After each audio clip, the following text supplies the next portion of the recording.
Booyah! Time to give it to ya. What's happening? What's happening? What's happening? What's happening, good people out here? It's me, your homegirl, Kilo, with my new hair color. That's right.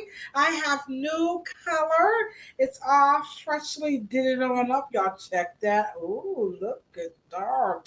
Anywho, can you hook me up? Y'all can see how I spent my afternoon. We are so excited. We are on our 56th. That's right. 1 year older than I'm starting to feel the whole aging thing. But so yeah, this is our 56th episode, and we have a wonderful, wonderful, wonderful podcast, live or live stream that we're going to be talking about today, and it is all about hair discrimination. And so this is a topic that just cannot get old, particularly here in the United States. This is where Cheryl and I, we are on one end of the spectrum. So I'm over here like, rah, rah, rah. And Cheryl like, girl, pipe your little crazy butt down. But y'all know me. Y'all know Kilolo. I'm always in the mix. So tonight is going to be a wonderful, wonderful, wonderful discussion about hair discrimination. Sometimes people kind of shy away from this one because hair discrimination for Black women is very interesting because we just kind of feel like leave our hair alone. What that got to do with us being able to do the dang on job? But on the other token, right, you do have employers who say, well, we have a right to how we want our businesses to be, represented. Okay. But speaking of represented, before we start to play our little music, did you hear that DeSantis is like, no more diversity? I don't know what's up with DeSantis. And I don't know. Let me see what he got. I went to click on my little Google thing, and I'm gonna play my Rachel Evans because I need some Rachel Evans. Let me do your hair thing right here, and it was saying that DeSantis just, I don't know. He's going crazy. But anywho, oh, by the way, we have to thank the Nerve DJs because they allowed us to get onto their podcast last week, and we had another, great, great discussion. So big ups to DJ Shiny Sean, and of course, the Grand Wizard Johnny O right here in Cleveland, Ohio. So with that being said, let's go ahead on and let's hop into our, let me get our little music. Oh, here it is down here. And let's play some Rachel Evans. Sister, let me do your hair. Here we go.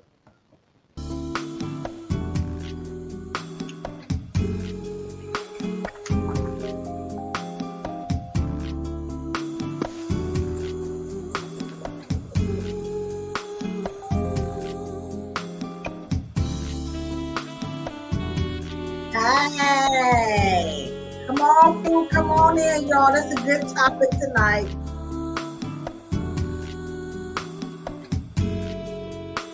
That's Dr. Richie. Yeah, I got him.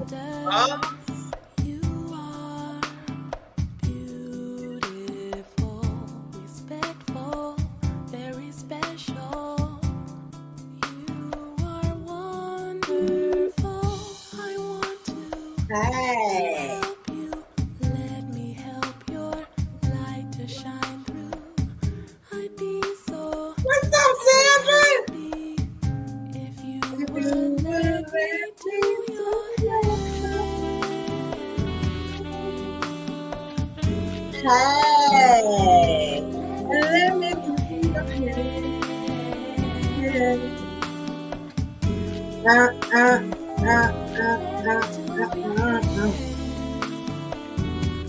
Hey. And let me do your hair. What? What? sister, survivor of what you've been through, heartache and struggles won't get the best of you. I want to What? help you. Let me help your light to shine through.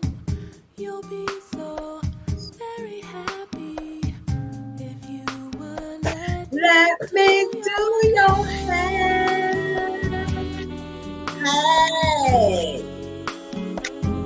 Let me do your Got my heart did, y'all. You don't want none, Sandra. Got my heart did.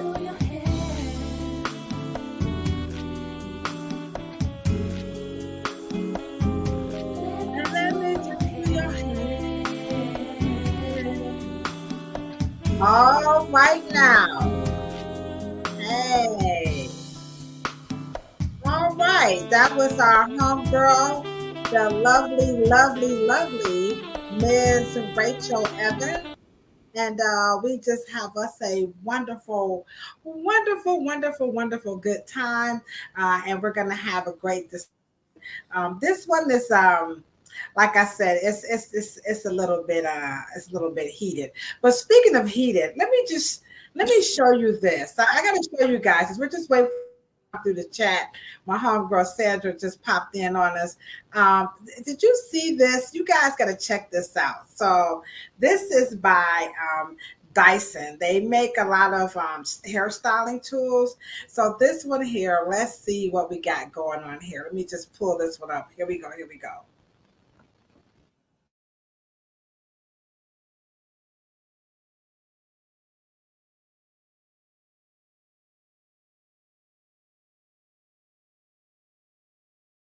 Dyson Air Straight dries and straightens from wet, with air, not extreme heat, saving time and creating natural straight styles. Now, you get, come on, come through chat. They're saying that they're going to be able, they already have a device that is going to straighten the hair with air, or this is very did you see that? Did you for they gave us like 30 seconds on it. Now,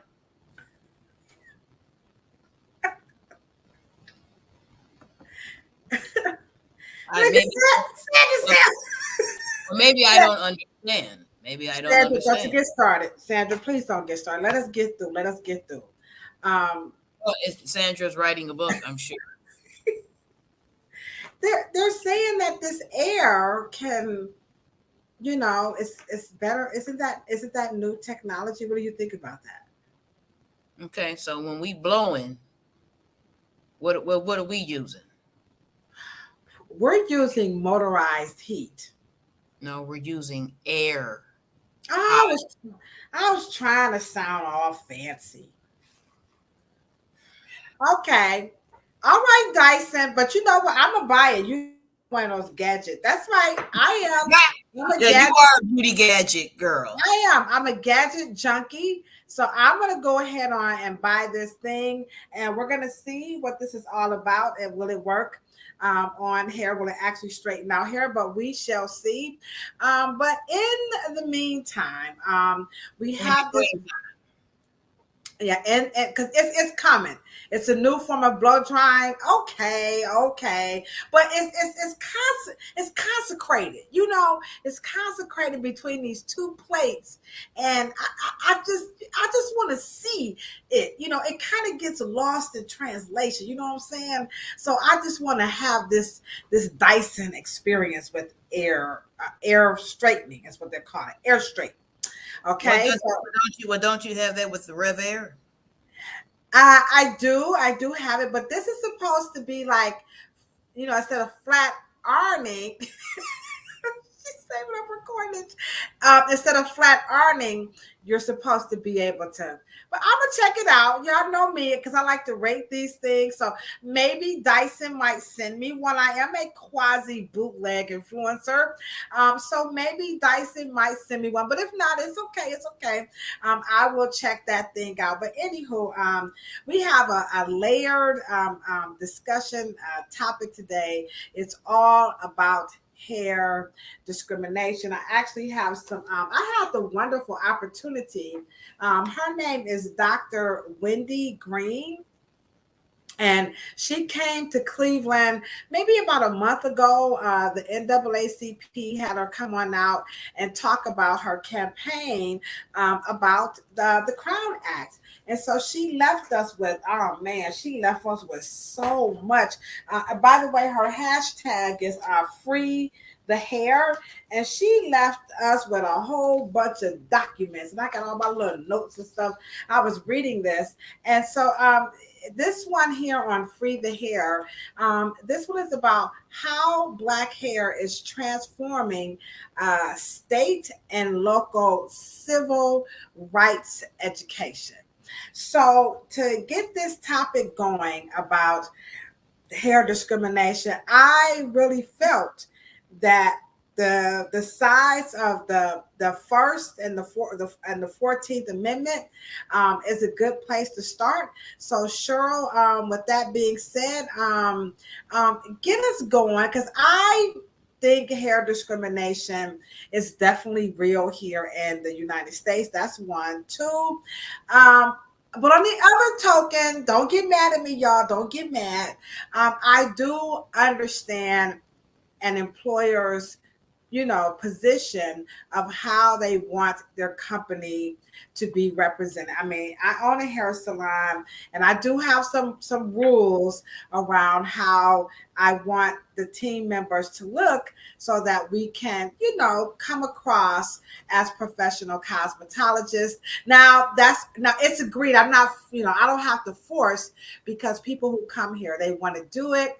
But anywho, so Cheryl, let's get it going. What do ye say about hair discrimination off the bat?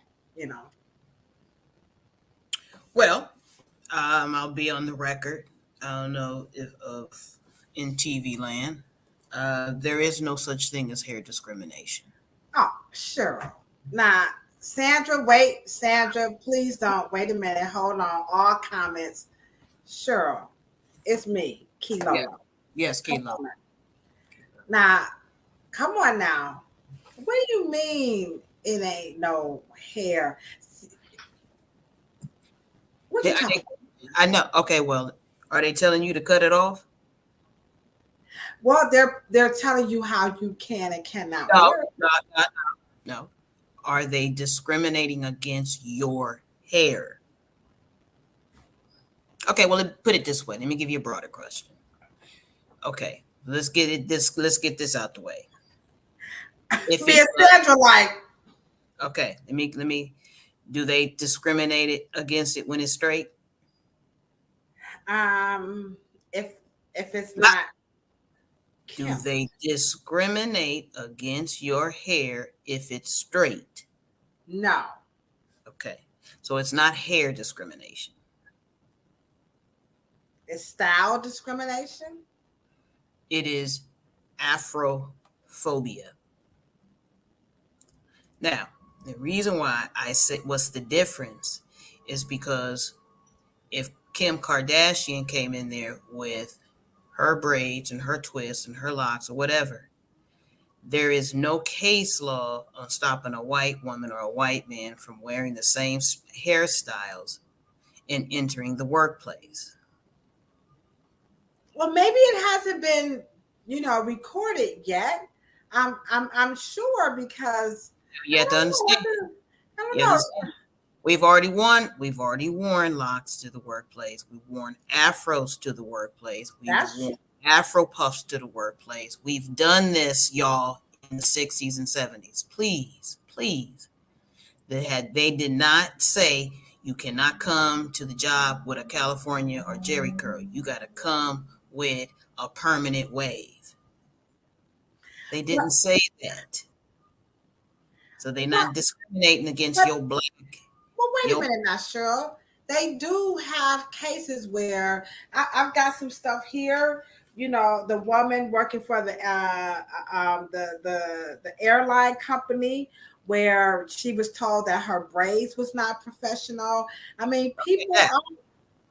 It's not that it's braided. It's ethnically braided.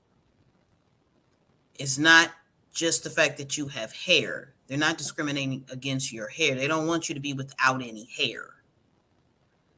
It is the right to wear Afro cultural hairstyling.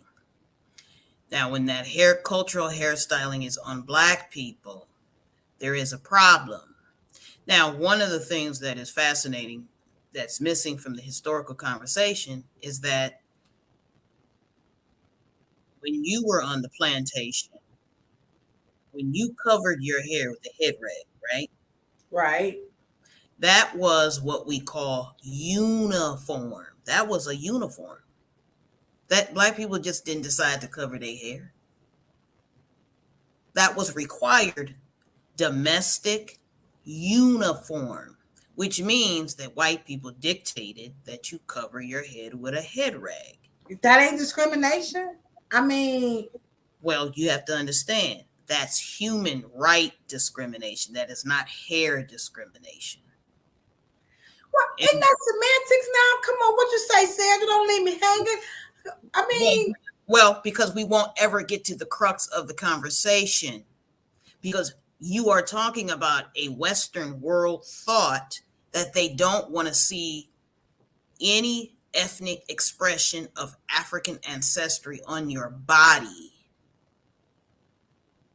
It's not about the fact that you have hair, because if you have, you can't have hair discrimination and then you say, well, they only want to accept white standards of beauty.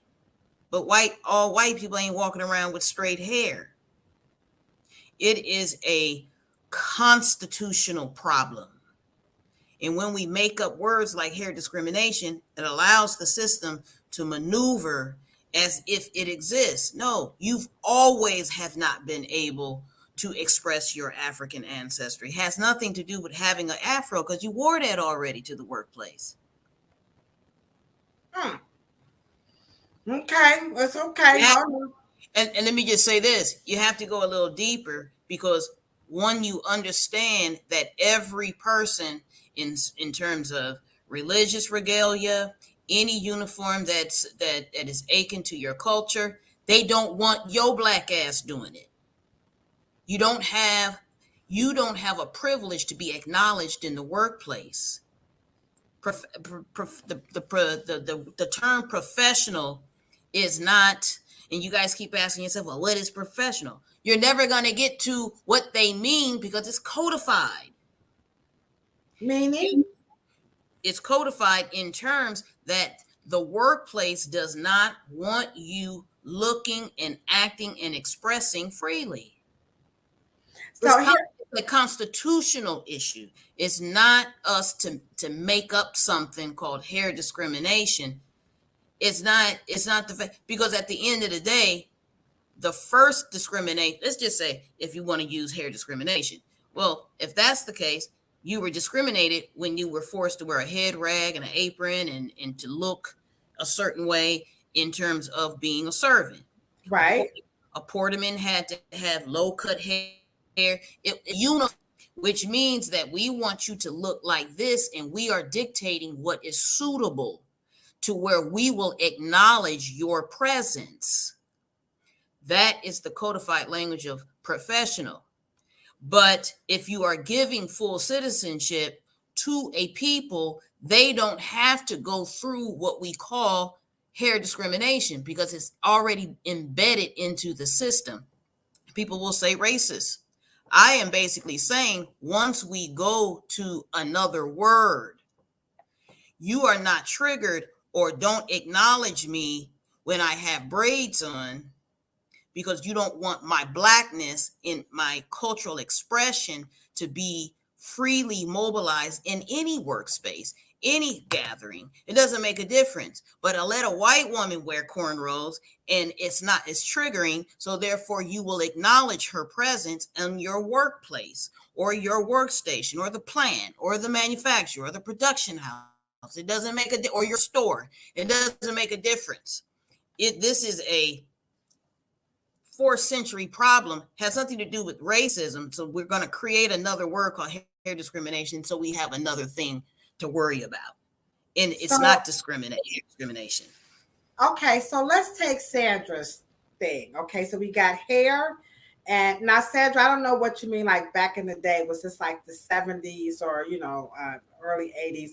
So here she wore a dashiki. And she wore word. She wore all of that. You wore afros.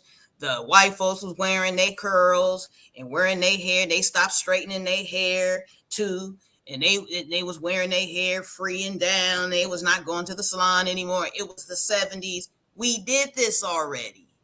It's not. So she said that she wore it to work and they thought she was a part of Black Panthers. Now, did they send you home or did they treat you differently? Because I guess I'm still trying to wrap my brain around the difference between the phobia and the discrimination, because the phobia could be the mental part. And then you have the discrimination, that's the quote unquote, the verb, the action part. So you have people who wear their hair a certain way and are told it's not professional. And I'm waiting for Sandra to answer in the chat. She wore a dashiki. And so she was sent home. She said she came back with another dashiki.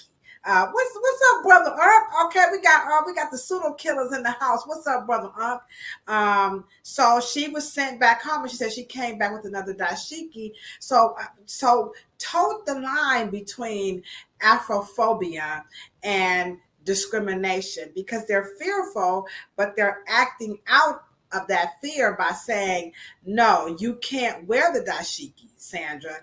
No, you can't wear your cornrow braids, Ladosha. Here's the difference. And when Black people have to understand this, right? This is very important. When you talk about hair discrimination, Black people think it's about them. Afrophobia, I make it about you. There's nothing wrong with me.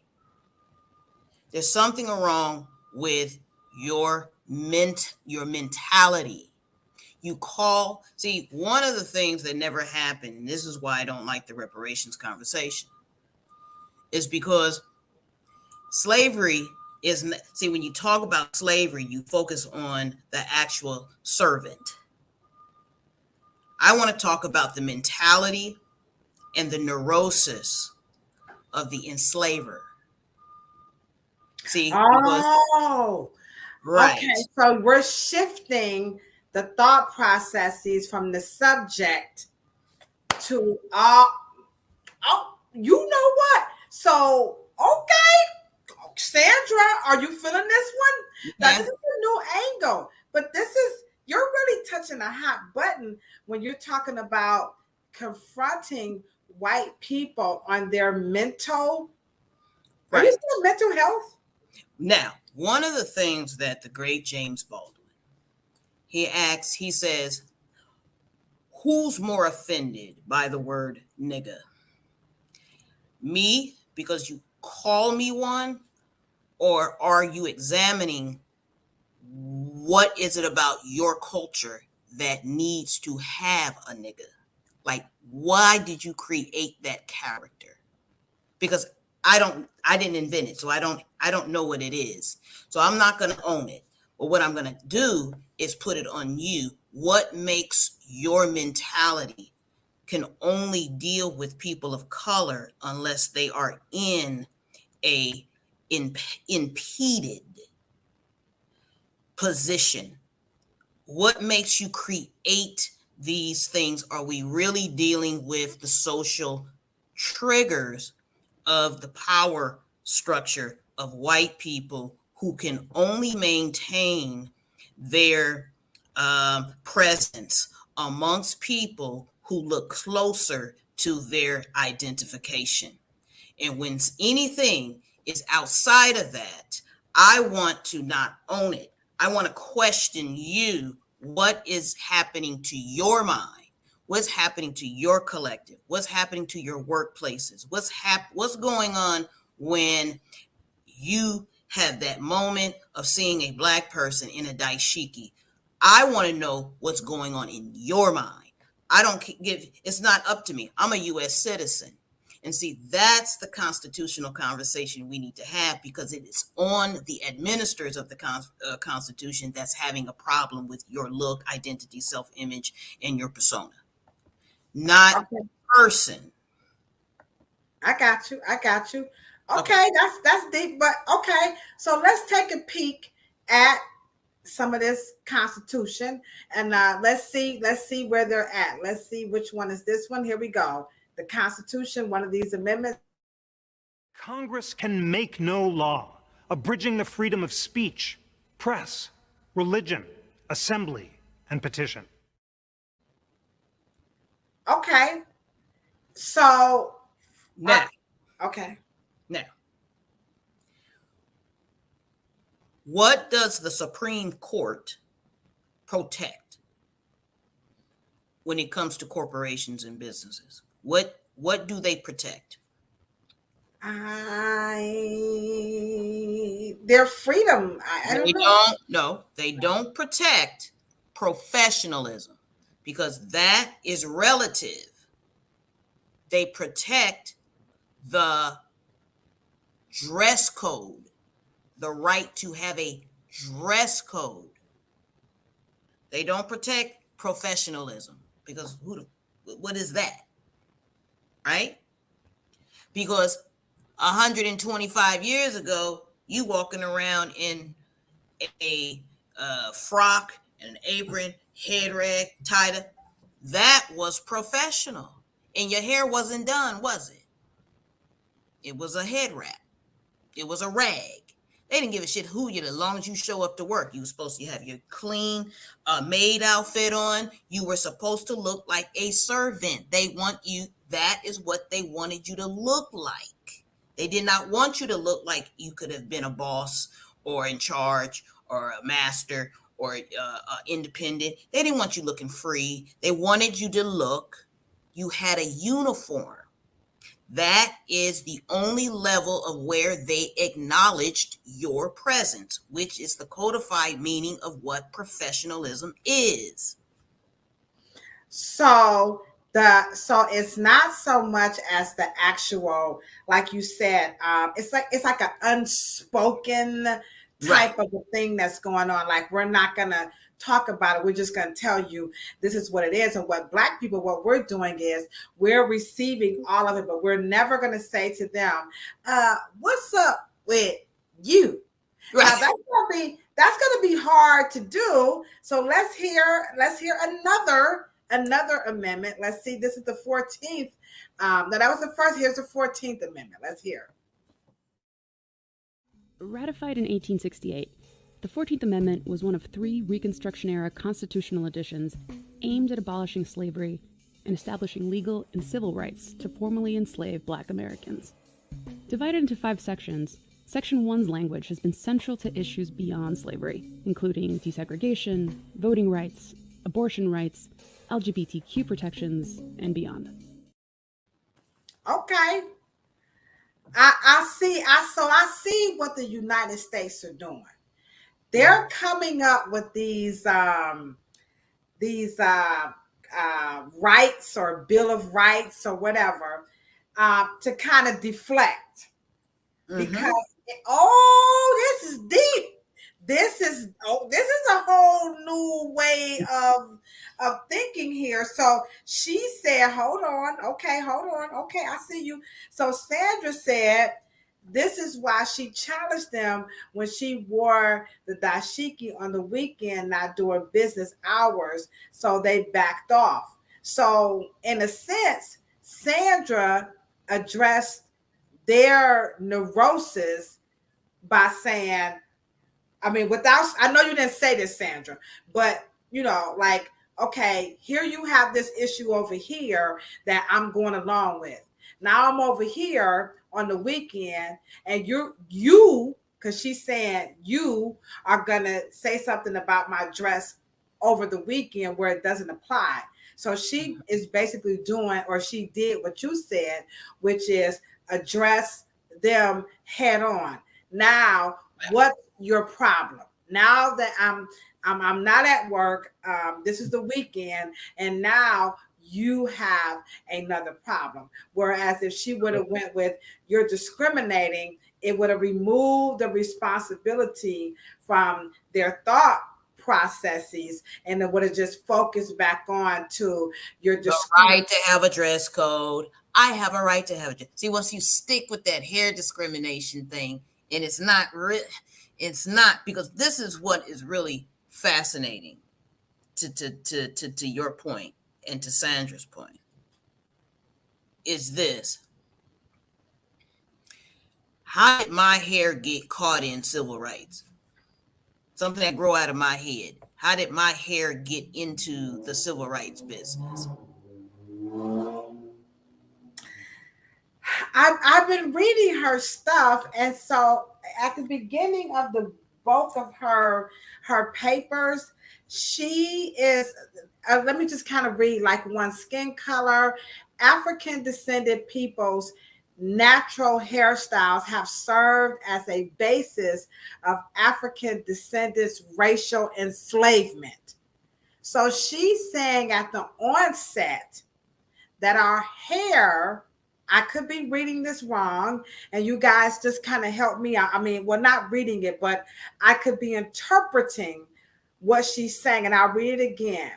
And this is Dr. Wendy Green, and I'm quoting her paper here. Like one's skin color, African descended people's natural hairstyles have served as a basis of African descendants' racial enslavement, segregation, stigmatization, and discrimination throughout the United States since they arrived in this land. So she is taking that our hair is a part of why we were enslaved, as well as segregated, as well as stigmatized, as well as discriminated. Does she have that kind of, like, is there some Well, history? it just makes their argument so much harder to prove, because what she is saying is ultimately at the end of the day, when you focus on the hairstyle, it's always going to be immutable. It's always going to be mutable. It's always going to be changeable. I can change. See, we actually brag about how many times we can come to work in 1 week and change our hair. See, once you get into that, you're not going to beat the dress code. You're not going to get the Supreme Court to move. Let me say this, and I just ask you guys again, and it's Sandra, if you can answer me, Ms. Dosha, please. How did something that grows out of my hair, how did it get into civil rights? How did it get into civil? How did it become a civil litigated item?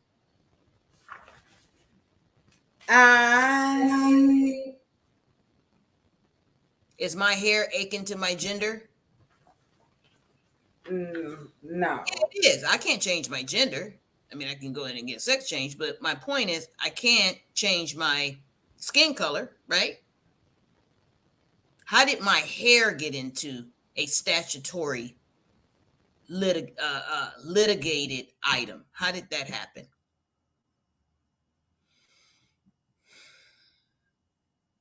In other words, shouldn't hair be under what the 14th Amendment gave me? But it didn't give me, because what it did was, you guys have never said, you've never heard any lawyer, you've never heard any litigator, you've never heard any attorney, any lawyer say human right. I have a human right. See, how did Black people's hair become a civil right conversation?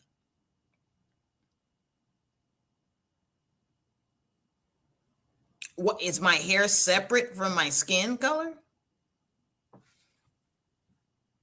Hold up, guys. We lost Miss Ladosha.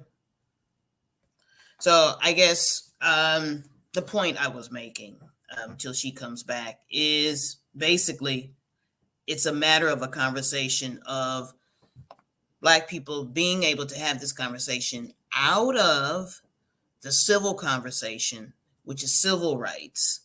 And they're still amending civil rights and amending that whole conversation. As far as I'm concerned, it is human rights. And I think that our lawyers missed the opportunity to broaden the conversation to human rights.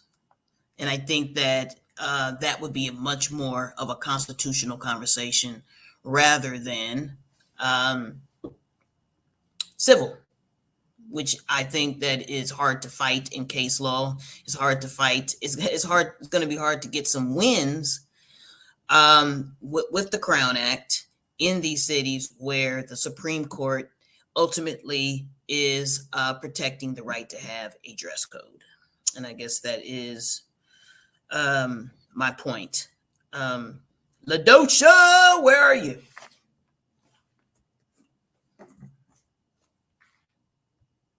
Hold on one second. I hope she's Miss Sandra. You still with us, or who's still with us here? Oh man, we got a Luju, where Sandra E.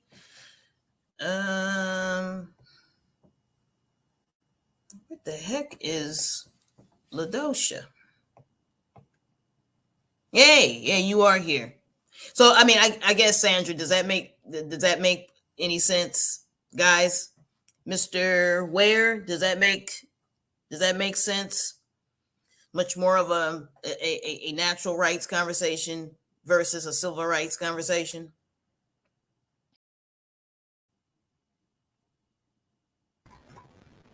Okay, we back. What you doing? Wait, what's going on with you? I do not know. I am so sorry. I have no idea of what that is. Why does it keep doing that? But is it Mercury retrograde? I don't know.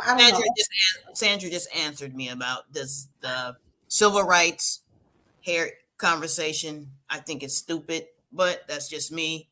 I think it's a natural rights and a constitutional conversation. So what she's saying, when it comes to how she's getting it into civil rights, is to your point. She's using the policy. She's using the dress code policy. So she's saying here in the Federal District Court of Rogers versus American Airlines agreed that if an employee discriminated against a Black worker for wearing an afro, that could amount to unlawful race discrimination. However, the court held a workplace grooming policy barring a Black woman's cornrow braid did not violate federal civil rights protection against race discrimination. So you are in fact correct. The highest court said we cannot, we're probably not going to win this fight with racial discrimination when it comes to, I mean, hair discrimination. And I think this is going to be really hard for all of us to swallow. But I see what you're saying. We have to come at it from another angle. So let's play a recent. Now, this woman was awarded, according to his name is Rashad Ritchie. He on his show, The Indisputable, he's saying that she was awarded a big fat samula. So let's see. Oh wait, where is it? Oh, okay. It's not in there. Let me see if I can put it up. But in the meantime, let's hear what you had to say about these terms, because in her language, at the beginning of all of her papers, she's definitely making it clear that she believes that the way that our hair looked, before, during, and after slavery. Well, before slavery had a lot to do with why we were enslaved. And here is what you had to say in a previous podcast about that very topic. When Europe decided to get brave and sail past the line where they thought the world was flat, and began to encounter African people, Polynesian looking people, Aborigine people. Psychologically, I don't think they went towards the racist terms. Some in the memoirs of expeditions, and they did not come with those terms. Those are antebellum, Jim Crow, slavery, plantation terms.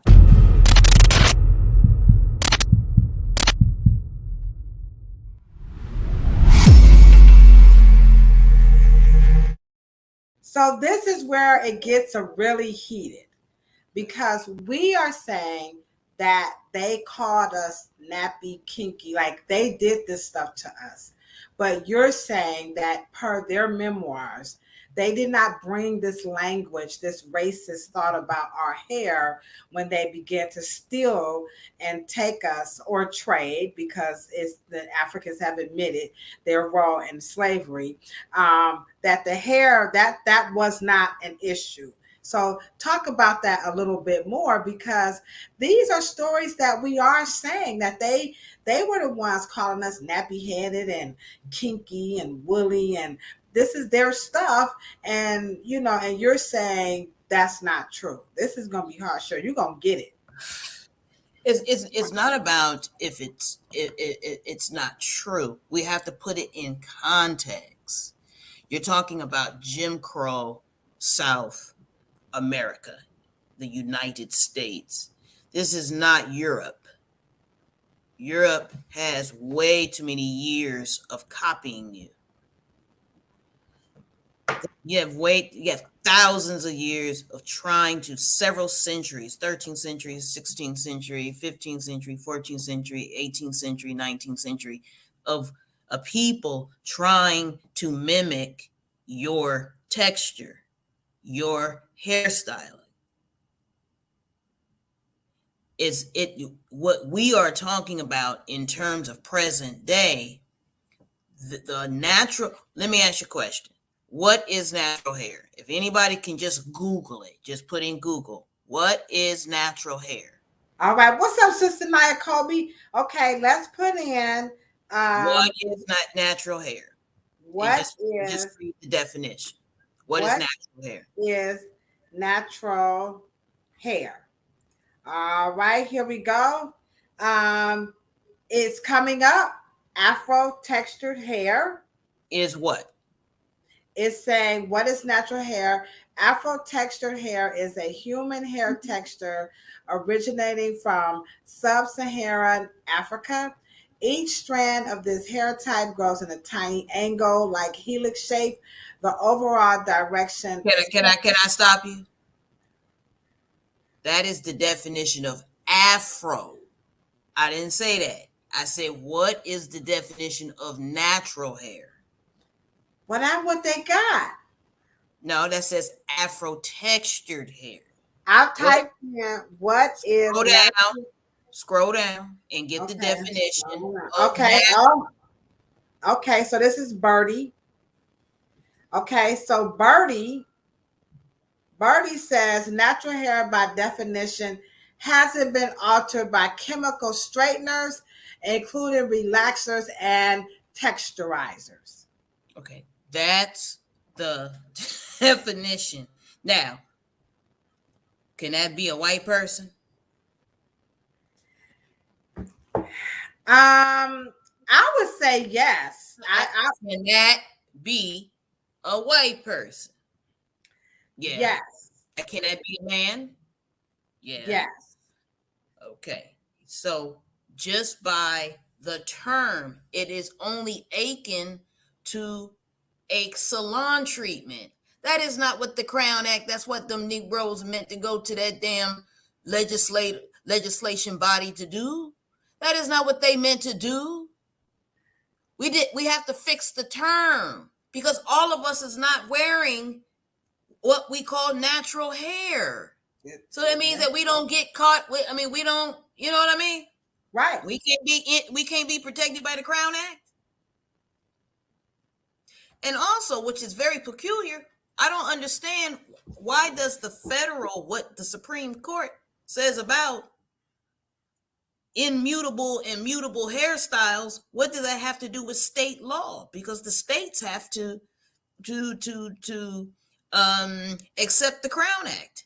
We don't have to accept it federally. So I don't even know what the Supreme Court is even in it for, because it's about state laws. And I'm just basically saying at the Afro Hair Summit, we're going to deal with all of this to get the judicial system, attorneys, magistrates, lawyers, and the whole nine. Y'all got to get on the same page with this. Because what you think you are litigating, they have already fixed it. They've already fixed it. You need to be in the constitutional natural rights as a natural born citizen.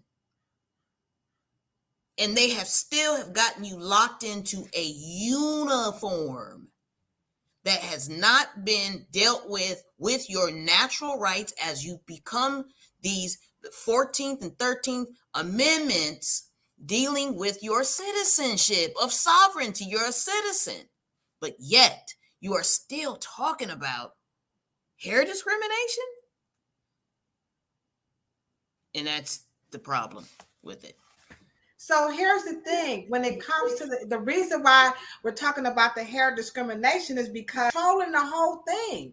They're sending people home. They're telling people, no, you can't wear your hair like this. No, you can't be in the military. So I think I see what you're saying, that they're grasping. It's our fault. It's our fault. I'm just gonna let you know. How we don't come on. Let me just say this. If we cannot make good arguments, and we cannot go to the marketplace, if we cannot go to the legislative body in the political arena with our factual and historical arguments, of course, we can't move the needle. You're not going to move the chains. They're going to just throw the dress code at you. But you don't even know the history of the dress code. You've always been in the dress code. As long as you look the way they want you to look, so they can acknowledge your presence, which is the real codified meaning of professionalism. We acknowledge you. Come on in. And you just got to understand the history of this country so you can make better jurists and legal arguments. The argument we're trying to make is against something that's never going to get case law, because they're going to throw it out because it's a part of the dress code. Every company and every business has a right to have a dress code. Okay, so let's take Sandra's approach, where she says, you got two things up here that I like what you're saying. She says, one, she says to your point, we have to take a different approach. But then she also saying that we need to be re-educated. So let's answer Sandra's 2 points. One, what approach would you take if you were going to fight on behalf of people who are being told you can't, represent the armed forces, you can't represent like the company? I think I don't think we should be trying to take away a company's right to how they want people to look. But I do think that if you're saying that you feel that their hairstyle is impeding their ability to do the job, that's a far reach. That's one. So we could talk about a different approach. And then let's come back to Sandra's other point of being re-educated, or just re-educated, because somehow we're all, even Dr. Wendy Green, when you read, because this is a very powerful statement what she's writing. So let's hit this different approach that you would take if you had to maybe, let's just say crown act, because that word is already out here. Okay. Well, I'll be honest. I will tell the powers that be that hair discrimination does not exist. I don't want you to get focused on the fact that you're bothered by my hair. You are not bothered by my hair. This have happened before. And if our ancestors and antecedents can get it together, so can we. It did not bother. I will show that the production and the morale, when people are allowed to be free and have freedom of expression, and the full force of the Constitution that comes with their citizenship, when they can perform and express it, the production goes up, the employee energy goes up, the morale the environment is actually better. Now, why can't we just make that point? Now, if the dress code is there, let's dissect why that particular business needs to be represented in a way that allows a person to have a certain length. Because I'm not talking about like a Jeffrey. I think that we had a hair discrimination case out here. Right. But when it comes to length, the person, the citizen, needs to be able to be allowed to be able to accommodate the dress code. Okay? And the dress code does not ever say no locks. It doesn't. It's always length. It needs to be above the forehead. It needs to be above the ears. It needs to be off the neck, and all that kind of garbage. Now, what happens when the worker satisfies all of that? But that is not enough.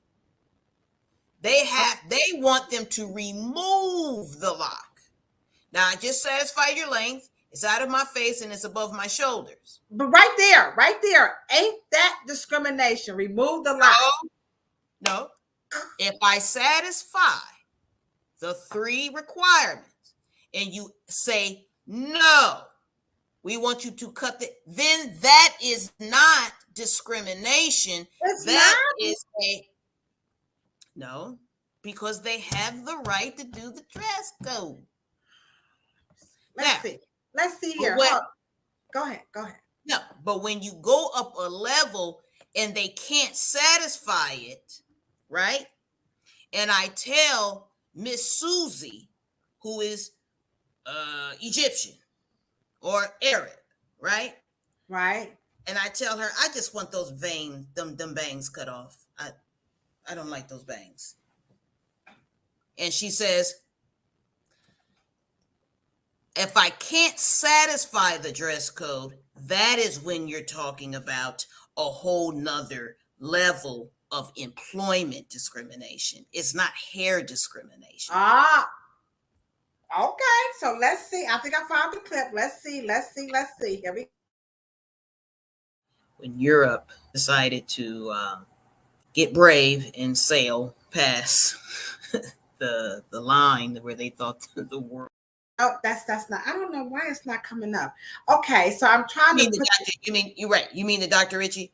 Yes, that's the one I'm trying to. But anywho, go ahead, because in that particular instance, they did award her $800,000 because she had the locks. Is that correct? Not because she had the locks, because the next day you hired her with the same hairstyle that you fired her about.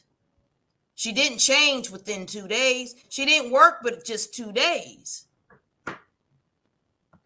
So it was employee discrimination that she got the money for. It was not the Crown Act that got her that money. Do you understand what I'm saying? I think so. We don't have a Crown Act case law winner yet. No, we don't. Because we don't know how to argue. Because when the guy out here, and I was trying to tell his attorney, when he satisfied all three, he said, I can take it up off my neck, I can put it behind my ears, and I can pin it off my forehead. They said, we don't want any of that. We want you to conform to cutting it off and looking like the closest accepted, acknowledged person. We want you to come out of your cultural. That at that point is not about the hair so much. It is about the Afro expression at that point. And the Afrophobia is what they can't acknowledge. They don't like that jungle bunny look in their profession. So you have to understand what they're saying. So, okay. All right. So Sandra, you agree with Cheryl. So what would the legalities be? You're saying that at that point, if they say you say, okay, I'll pin my locks up, and they say no, cut them off. Now that's an employment issue. Right. That is where you hit them and come out of the dress code. Go get totally out of it, because I tried to satisfy your dress code. I did what your requirements were, because they have a right to do that. You can't keep driving the dress code. You have that is employment, that is Afro expression. They just don't want you to have your Afro hair on their property. You can't have your Afro expressions. Now, let me just say this. I do agree with trying to make it that locks and braids is somehow medicinal. Oh, I'm protecting my hair from coming out. We tried to make that point. But yet again, it's mutable. Yeah, that's the only thing. I mean, the Crown Act, even when I first read the Crown Act, I said, they're not gonna win no cases with that. But I didn't have that word. It's not enforceable. I didn't have the word mutable, but I knew that they were going to say, well, you guys or you people, your hair don't grow out of your scalp naturally in locks, braids, and twists no more than it grows out with a relaxer, a jerry curl, and a ponytail. I knew that was going to be how they were going to be able to They was going to win on that, but I did find the clip. So here we go. Let's hear what Richie had to say. Here we go. Now the thing don't want to play. I don't know what's going on. I can't get it right. Okay. All right. It's not playing. No, there it is. Yeah, but now we can't hear it. Oh, okay. Okay. All right. Okay. So that's the biggest thing right there. Let me see. I'm going to try to bring it back. But I think that's the hard part about all of this is that how do we get the Crown Act people now to be able to understand that, Now, do you think it's hair discrimination if I would require people with straight hair to curl their hair up? no. That wouldn't be hair discrimination. I told them, don't come here with that straight hair. You got to curl it up. It got to look full. It's got to look like. Don't be coming with that stringy ass hair. Yeah. To curl that up, right? Right. They would tell me I'm in violation of hair discrimination. But that's not what you guys are trying to do. You guys were trying to get something after being in this country for 403 years. You're trying to get human religious protections, uniform freedom of expression. You're trying to get constitutional rights, human rights, not civil rights. Okay, so we go back here to what Sandra is saying, that if you satisfy most of the requirement, what she's saying, they must conform. But Sandra, they're not conforming. They keep changing it. Like, well, like you said, nope, you got to go home. Nope, Ladosha, your hair color, that is not your natural color. No. That ain't what they say. They say that's distracting. See, you got to use the words that the code that private schools and charter schools, you got to, because public school, you can't do that. So what is it about private entities, right?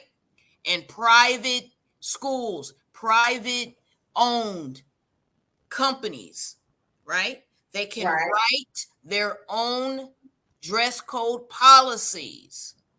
My thing is, maybe it is the now, let me just say this. When we were in talks with the company that was getting ready to get in trouble about the lawsuit that the guy was getting ready to file, they said, hold up, maybe we can get our mind wrapped around this. Maybe because the boss didn't even know. He was like, well, wait a minute, he can't work with locks. Like, oh, wait a minute, hold up. And he really didn't know. So, it is a learning curve because they don't know how intrusive the dress code of in this country actually is. And it's not that it's discriminatory, because I don't give a shit. Because if I get enough money, I don't give a shit about your tacky ass job anyway. But well, most people won't get there though. Let's just be honest. Right. Most people are not.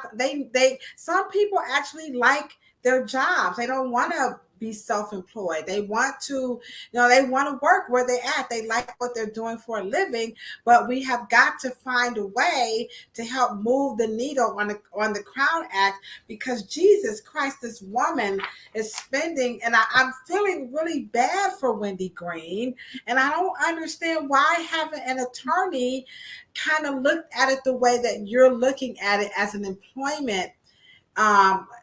Where does employment is, which constitution, which amendment is employment under? Is it first, second, like where is that?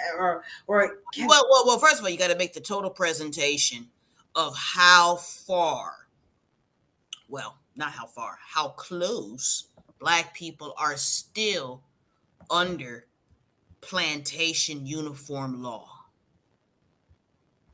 What? We're still there. You're still. Come on, chat. Don't get quiet. What are you saying, Cheryl?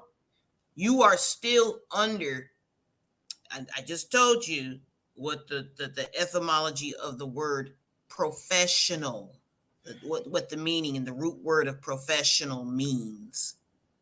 They are not acknowledging your culture, period. Now, when someone else wears it, it doesn't trigger the distraction, mental illness in white folks. It's a social mentality issue. It's not Are you about saying like they don't see reverse code switch? So like if I'm Ladosha Wright. I'm working at the Representation Hair Salon, so that's my code switch. okay. So Now we can see that, but they don't see a code switch. I know, but 200 years ago, 120 years ago, 100 years ago, 60 years ago, they code switched to look like you. You just didn't have any power to tell them to stop doing the shit. But you didn't care because you had they Afro and then they had they Jufro. You know, it's about power.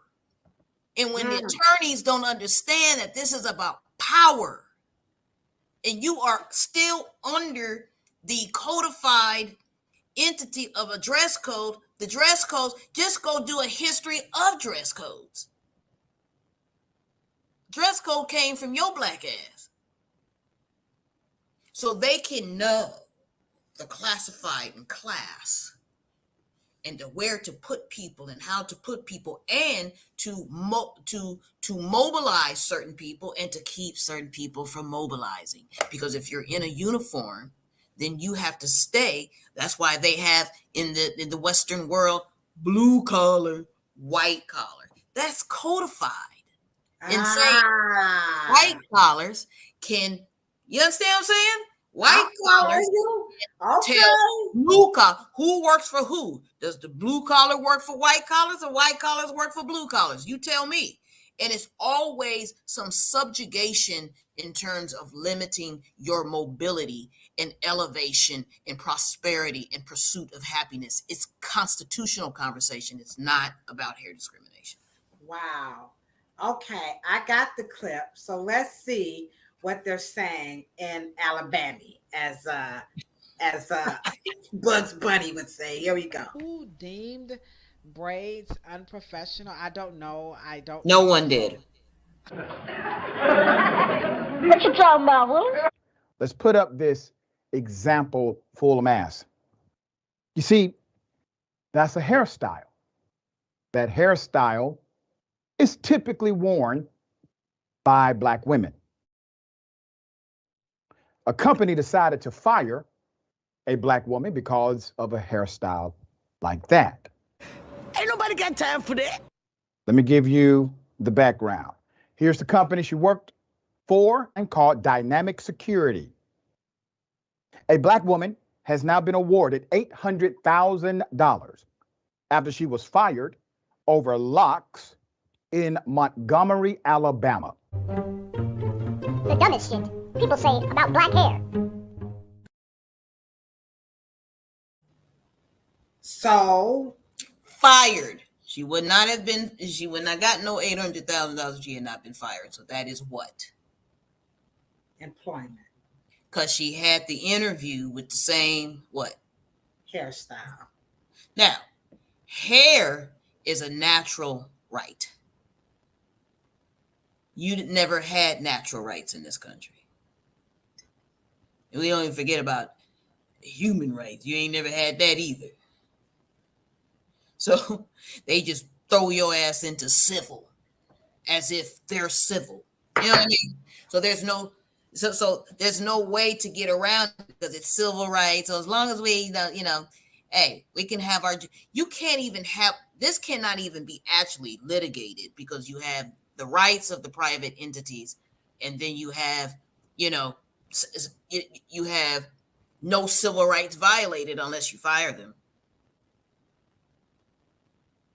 What black people are saying, why are you even giving me the choice? That's because there are the private laws of private business law, antitrust laws, commerce law. They are letting you know you are still under the plantation uniform. You have to be acknowledged, you have to look closer to us. And since we can't do that little thing you guys are doing over there with your little locks, we can't do it. Now you notice any hairstyle that's closer to what they can do too is acceptable. But what they cannot do and things that are further away from their ability to duplicate will not be acknowledged. And that, to me, is Afrophobia, not hair discrimination. But we can't fight Afrophobia in court. Yeah, but you we can't. could, Because it's against the law to have what? It's against the law to have what?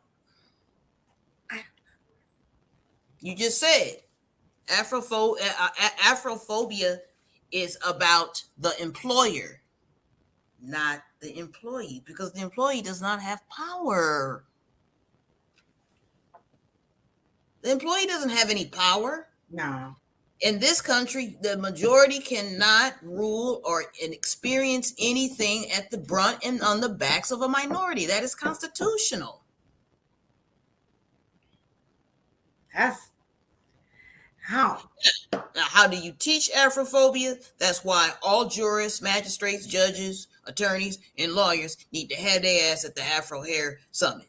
Period. End of story. Could you repeat that one more again?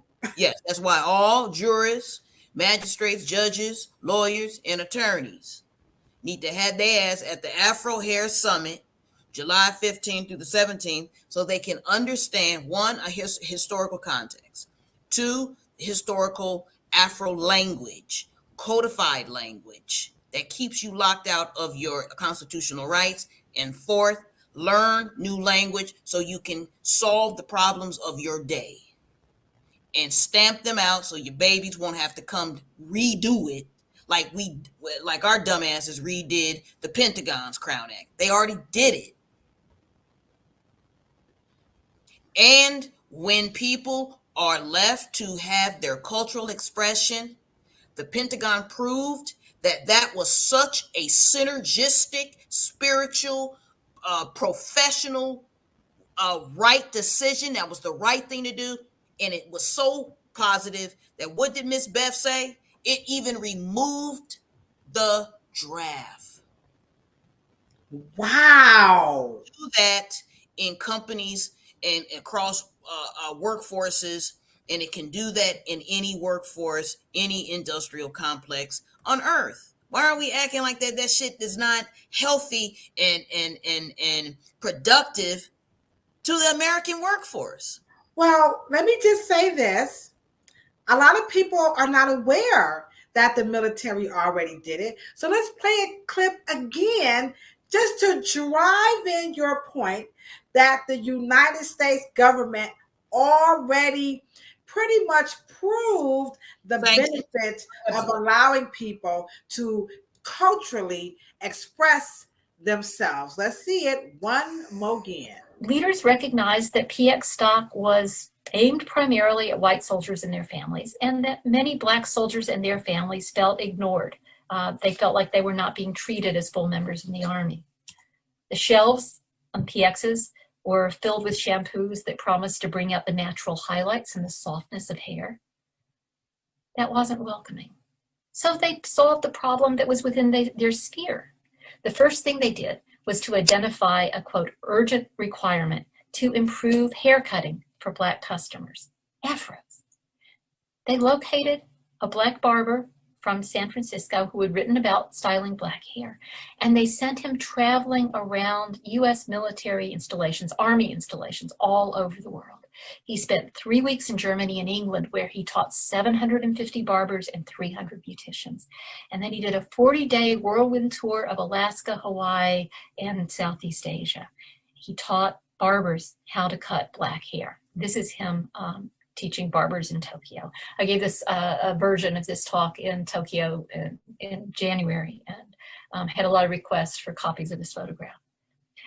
Afros, yeah, you know, they're sort of modified, but at least they were teaching the proper tools and techniques, and they were guaranteeing that they wouldn't be charged more for Afros than white soldiers were charged for regulation haircuts. It wasn't going to be a specialty haircut. It was just a haircut. Boom. And every time you play that, what are we talking about? We're not even talking about anything. It happened. Everyone was wearing that hairstyle. And you're in the vein of Mr. DeSantis, we already know what he is saying. We're looking at the census. We're looking at the median age. We're looking at culture. America is Black culture. Europe is Black culture. We would not. There was no need for the colonial period if you weren't going to go copy and steal something. So when you look at 17th century and 16th century and 15th century and early 19th century, everything looks African. Not because, and look at their tools. Why were their tools surrounded around curling their hair? I wonder what bright idea that they got that from. My point is that they have always co-opted Blackness. And so now that you have some weird workforce dress code, it's very easy to defeat because you have to put the onus in the irrational, unreasonable dress codes that just don't make sense in today. They're just holding on to power. And, the jurists and attorneys and lawyers just keep running that same. It's not going to work. I see it. I knew at the onset, I said, this is not, just from a mental health perspective, you know what I'm saying? I knew that it would never work, and I don't see it working. It's a gallant effort, and I've said it before, it would behoove us to just kind of be like, tell the Crown Act to go. But I hope Dr. Wendy Green, I hope you're out there and you're listening to another angle per what Sandra is saying, that we all just need to be re-educated, and that this hair issue is really an employment issue, and that the employment is protected under the Constitution because of the power of the employee. Mm-hmm. And so that is something very powerful, very mighty. Now, let me ask you a question, and I'm gonna put this in y'all's ear, right? I'm just gonna say this: if you really want to deal with that terminology, hair discrimination, and all that good stuff, just get a union. But unions, the right to work that's taken over. So unions are like kind of. It don't make a difference what you can cater it differently. But what I'm saying is you still need representation due to, a special force in any union or coalition or organization that deals with the nuances of dress codes, especially when you're dealing with how fashionable and how young and how Gen Z is coming. They are not trying to confirm. Well, Gen Z is a little different. I was on TikTok and the girls said, y'all focusing on the wrong things, and that's why we're not working for you guys. So they're just outright saying, we're just not going to work at your places of employment. We quit, you work your own jobs, and we'll Uber and work for the younger Gen Z corporations that don't really care about how you look. And we see some of this coming across in the media. I looked at, I turned on CNN, I turned it back off, but I'm old. And everybody was sitting on the couch and, they was taking the camera back and forth. I don't want my reporter looking like that. I don't want my pastor hip hopping and rapping. I want my pastor. Sis, that's stereotyping. I know, that's stereotyping. That is stereotyping, because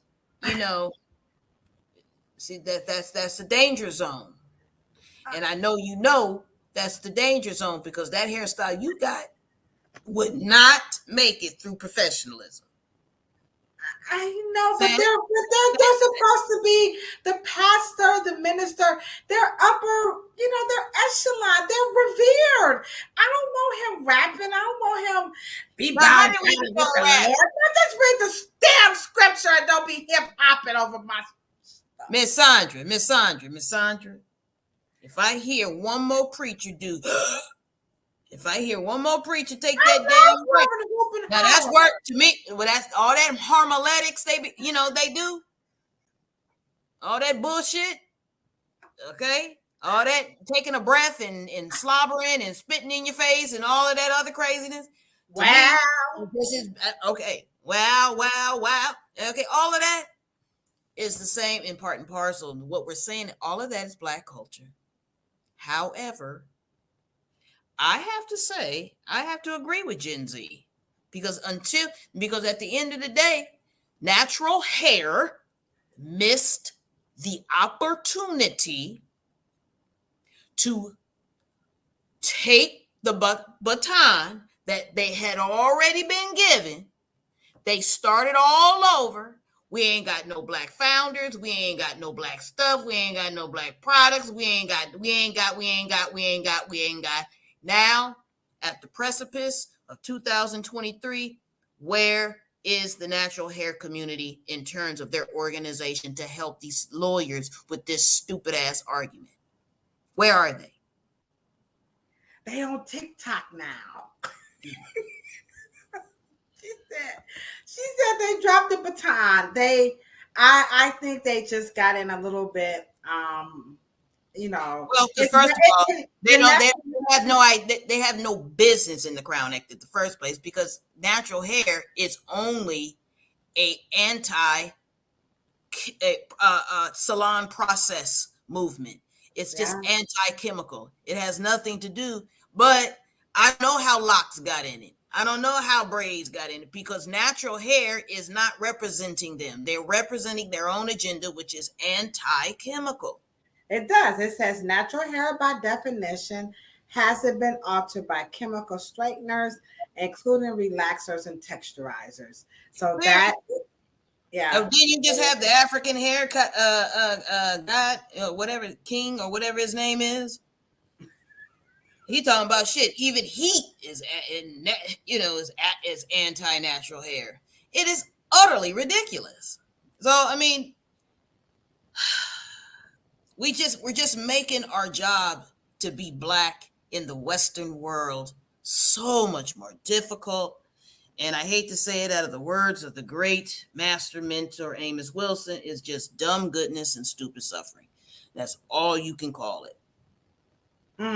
We will not come together and talk about it, get on a consensus, get our think tanks together, get our minds right. What is it that we actually want? Get in the end, work from the end, and work on one accord. The jurists and attorneys and lawyers got their job. The professors got their job. The cosmetologists have their job. The advocates have their job. You know what I mean? The organizations have their job. And can we just all get on a consensus about Black hair and hair science? Isn't that the reason why you said, Cheryl, we need to do the Afro Hair Summit? I was just going to say, and this is why, before we wrap this up, and this is why we are having the Afro Hair Summit, because we do need to be, on one accord. We do need to have a steering of, the conversation, because it's like arteries that's all over the place, and everything is just spurting all out. We have to put some pressure on it and get a hold of it, because folks' mental health is at stake. And when people's mental health is at stake, you have a generation that's saying, I'm not going to work for you because I can't wear my hair. You have a generation that's saying, I don't want to go to your school because you're not teaching about my hair. You have a generation that's saying, I'm not going to take your medicine because of, what you did or didn't do, to my hair. These things are extremely harmful to the Black community, because there's nowhere for those people to go when they're in that situation. If they're believing everything that's being promoted promoted about, aboriginals and anti, white people, you name it. Where there are no hospitals for them to go to. The other people are not employing them. They don't have the business acumen to even maintain self-employment for a long enough period of time to be able to, feed and, their offsprings and keep their legacy going. I mean, it's so much bigger. And for me, that's really the biggest problem or the challenge. For the younger generation. So the Afro Hair Summit, she said, should be all year long. I'm sorry, Sandra. Would you please just? I'm sorry, I wasn't ready. Miss Sandra, Afro school, period. Black folks don't even know how to talk about being black. We can't even get the black conversation. I mean, my grandmother used to always say, can't even do wrong right. We can't even talk about black. We can't even talk about being black. So I agree. We need to have Afro school 24 hours. Come on in if you got a problem. So I wasn't ready. Sandra, man, you get me every time. So here's to get the message across the masses. So here's what we have. Again, coming up, the Afro Hair Summit is officially happening in Cleveland, Ohio, this summer, the weekend, Saturday, July 15th through Monday, July 17th. We should have the website up and ready tomorrow. We just have one more meeting to solidify everything. I know you guys are like, come on and give us a thing. I'm going to get the tickets. Miss Ladosha, yeah. Read your message. My message. You know what? I can't. Let me get it out. I can't. Sandra, I'm looking at I got my little, what you call that? My teleprompter up here. I'm not going to look down. So let me stay focused here. So Saturday, July 15th, it starts with West African braiding métier. We have Fatou Sangay is coming all the way in from the Gambia, and she's going to be teaching about braiding, and she's also going to give us the precursor to cornrow braiding. So if you are one of those braiders, if you are one of those people who are out here in the natural hair world and you think cornrow braiding is the it, I'm here to tell you that's not it. And so Fatou Sangay is going to give us the braiding before the cornrow braiding. Did you guys know that? There's a technique that predates cornrow braiding, and most of us don't know anything about it. So Fatou Sangay is going to be our instructor. That evening, we're going to have the Afro Hair Spirituality. Afterwards, we're going to have the Afro Hair Summit Mixer, where the public can come out to the Academy Tavern and just meet and greet and have some good food and some good drinks. That Saturday. Sunday is the Salon Métier in partnership with who? The Aveda Institute. That's right, the Brown Aveda Institute in Strongville, Ohio. We're going to be teaching about Afro hair and how to detangle and all that other cool stuff. That afternoon, we're going to have what? The town hall. That's right, free to the public, and that's to be announced. And then last but not least, on Monday, July 17th, Cheryl Morrow is going to kick in the pure, full, unadulterated Afro hair science. We have 5 dynamic topics. We're talking about Afro hair history. We're talking about wonders of the scalp. We're talking about repair hair. We're talking about retail, and we're talking about hair loss. I think that if you are a licensed barber and if you are a licensed cosmetologist, this is something you don't want to miss. So stay tuned. In the meantime, we will be back next week, and we are going to be talking about, I wrote it down over here because we got to get to it. To your point, Sandra. Okay, we're going to go from hair bondage to hair freedom. Which one is going to be? Which one going to be in summer school? You know what? Y'all stop that. Y'all stop that. Okay. So next week we're gonna go from hair bondage to hair freedom. Let's go back. What really happened? What are some of the historical records and also some historical narratives? What was happening on the plantation when it came to our hair? What was really going on? We've got the narrative about the cornrow braids being used as maps. We've got to discuss that. Did that really take place? Okay, we got to talk about that. This nappy, these nigga naps, these kookaburras, this kinky hair. We're going to talk about this stuff, okay? Washing your hair every 2 weeks, putting grease on your scalp. What happened all the way to the point where we have a website called Birdie that officially says natural hair is what is the definition of hair that hasn't been altered by chemical straighteners, including relaxers and texturizers. That's the topic next week. It's going to be heated. All right, Cheryl, close us out on this topic of hair discrimination. And I think that's it. Wow. Give us some food for thought on hair. Well, I think that you said it best. When you help change the narrative, you give the narrative, you take yourself out of the subject, out of and you make other people the objective. You make other people, because it's now time to not talk about the bondage per se, but what is the mentality of the people in power that puts people in bondage. That is a better way to deal with dress codes. And then once you deal with dress codes, you deal with meeting the requirements. And if I can't meet the requirements, or you're moving the goalposts, so I can't really accomplish the requirements, then at that point, take their money, sue them.